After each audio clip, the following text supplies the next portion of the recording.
Hello, what's up? I'm Faith. Welcome back to my channel. If you're new here, welcome. I am a full-time stay-at-home mom, part-time bookseller, all-the-time reader, living and working in Eastern North Carolina. And today we're going to do the first book haul of 2021. So if anybody thought I would leave these large book hauls behind in 2020, you thought wrong. I have 25 books here. Several of them were pre-orders, 2 of them are ARCs, some of them are books I purchased because I just thought they looked fun. So let's get started. First up, we have one of my most anticipated books of this month is Persephone Station by Stina Licht. I have not actually read this yet, but I pre-ordered it because my bookseller friend Lizzie from Copperfish Books in Florida told me that it was feminist cowboy bebop, and I said, okay, I must have it. So I'm very excited. Yeah, I think the cover is fantastic. So another pre-order that I got was Tales from the Hinterland by Melissa Albert. This is the collection of fairy tales that is the premise of the story from the Hazelwood and its sequel, The Night Country. So this is the actual fairy tales and they're illustrated. It's a gorgeous, gorgeous collection. So I'm very hyped. I haven't started it yet, but maybe I will. So we have For Real by Alexis Hall. Is a male BDSM romance set in London. I got it because they were reading it for Fated Mates. So I have already read it. You can learn more about it in this past week's Friday Reads. Have The Empress of Salt and Fortune by Niveau. This was sent to me as part of a Secret Santa exchange that I did in a promoter group I am in. And I'm very, very excited because I've been wanting to read these forever and just hadn't gotten around to picking it up yet. Have The X-Talk by Rachel Lynn Solomon. This is a new romance novel about, are they exes? Public radio co-hosts navigate mixed signals in the sparkling romantic comedy debut. It's a romance set at basically NPR. I must read it. 10 Rules for Faking It by Sophie Sullivan came out at the end of December. This was another pre-order that I haven't read yet. This one is also about a radio producer. Can you tell I like radio? And it's a impossible to read without smiling escapist romantic comedy. Yeah, I remember thinking I wanted to read it, and I don't remember why, but I will read it and then I will tell you about it. Sometimes I just buy the books because I want to read them. Like Wicked and the Wallflower by Sarah McLean. I've never read a Sarah McLean, and like I said, I listened to the Fated Mates podcast, so I thought I'd pick up the first of her Bare Knuckle Bastards series. And then The Rogue of Fifth Avenue by Joanna Shoup. This is the first in a series, which the latest got a lot of buzz in best of romance lists, so I went ahead and picked up this one. It is, I want to say it's a historic, I think these are both historic romances set in New York. I don't read a lot of historic. I've talked about this before. I'm trying to be a more open romance reader to reading lots of different kinds because I really enjoy the genre and I want to learn more. Also, even though I do review some, it is not my most reviewed genre, so it's nice to just have something fun on the side to read.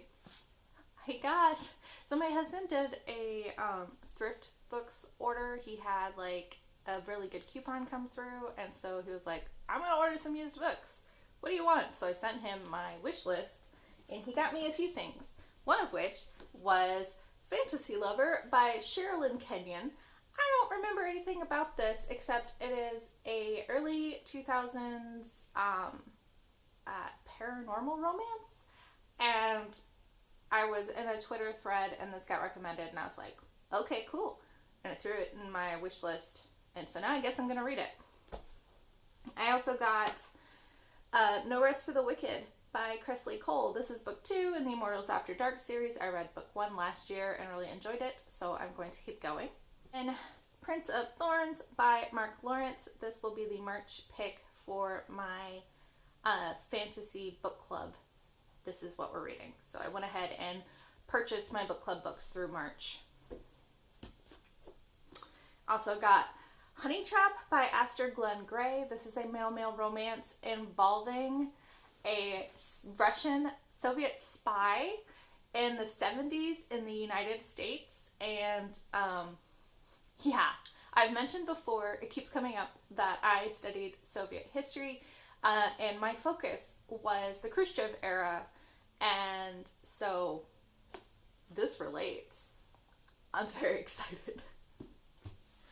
And because everyone else keeps talking about it, someone gave me a gift card to a place I don't like to shop from, but this is the only place to get some of these, so I was like, okay, I'll use it for that. From Blood and Ash by Jennifer L. Armentrout. And then I found out it was like a paperweight of a book. This is a fantasy romance that has won lots of like not critical acclaim, but reader acclaim. And it is over 600 pages long, so will I ever actually read it? I don't know.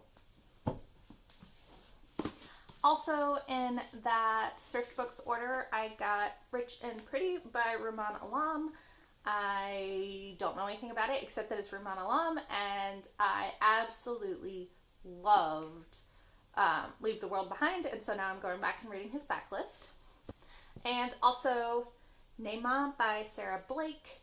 This has been on my wish list forever. It is a literary fiction novel about the wife of Noah, and it has a tiger on the cover. You gotta try it. Other book club purchases I have made. I am participating in Erin and Danny's book club on Instagram, though I don't know if I'll actually participate in any discussion threads because I'm really bad about remembering to do that, so I might just be reading along. But Blonde Indian by Ernestine Hayes, an Alaskan native memoir, is the January pick. And then Mama Scotch, a Cree coming of age by Daryl M. McLeod, is the February pick. And Tao of Raven, an Alaskan native memoir, but also by Ernestine Hayes, is the March pick. So I went ahead and got all 3 of those. And then I'm participating in Roxane Gay's book club. So I went ahead and I pre-ordered February's pick, Detransition Baby by Tori Peters. This is a story of a transgender individual who decides to detransition, but they are married, and it affects their relationship, and it's the whole thing. Roxane Gay recommends it. I'm going to read it. Other books pre-orders that came in: Enjoy the View by Sarah Morgenthaler. This is book 3 in her Moose Springs, Alaska series. I know it's not everyone's cup of tea, but I just really enjoy the setting and like the quirky humor and the moose wandering through. Mooses. I sound like my toddlers. This one is about Easton Lockett, who is a side character in the first 2 books, and he is a resident of Moose Springs and leads climbing expeditions. And River Lane, who is an actress who wants to be a producer and has come to the town to film a documentary, and the town won't let her film there, and so she decides she knows how to climb, and she decides they're going to go climb, and so they go climb together, and romance happens. I got Concrete Rose by Angie Thomas. This is a signed edition that I was able to pre-order at my bookstore, and is the prequel to The Hate U Give, about Star's father Mav becoming a teenage father. I loved it.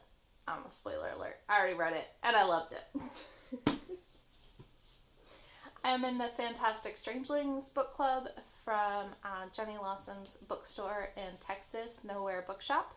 And so every month they send out a selection, and I got The Swallowed Man by Edward Carey. This is her January pick. It is an illustrated... Illustrated kind of quirky gothic story about Pinocchio's father Geppetto when he gets swallowed by the whale. And then I bought the winter, I forget what they called it, Winter Wishes, I think, box from Owlcrate because I wanted to get the book, A Universe of Wishes. It's a We Need Diverse anthology edited by Daniel Clayton. I haven't read it yet, but I'm very excited to. It was a cool box, and yeah, it comes with a little bound-in letter, and I just wanted to support the book, so I decided to support it this way. And then I only got 2 arcs since the last time I did a haul because, yeah, printing is just a mess right now, as most people know, and I can't read digital arcs. So I only read physical arcs, and the publishers know that, so I don't get as many, but when I do get them, they're very exciting. Like Cool for the Summer by Dahlia Adler. This is out in May from Wednesday Books, and it is about Laura, who has had a thing for years in high school for a guy named Chase, but she also had a summer relationship, maybe, with another girl at school, Jasmine, and the tagline on this is, "What's a girl obsessed with a boy and a girl supposed to do?" So I think it might be a, like, romantic comedy love triangle contemporary. It's cute. The cover is gorgeous. I'm excited to read it. It's not a million pages long, which is... And then the other arc that I got was Ariadne, I believe is how it's pronounced, by Jennifer Saint.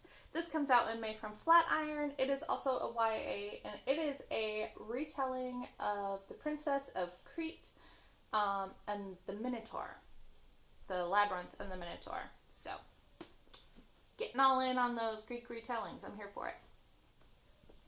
Okay, so those are all the books I hauled in the month of January so far. If you have any thoughts on these, let me know down below. What do you think I should prioritize? If it's for a book club or it's an arc, I already have it figured out in my schedule, but other than that, it's just a lovely pile of books staring at me saying, "Read me, read me." So, let me know what you think I should start on. And I'll talk to y'all later. Like, comment, subscribe. Bye, y'all.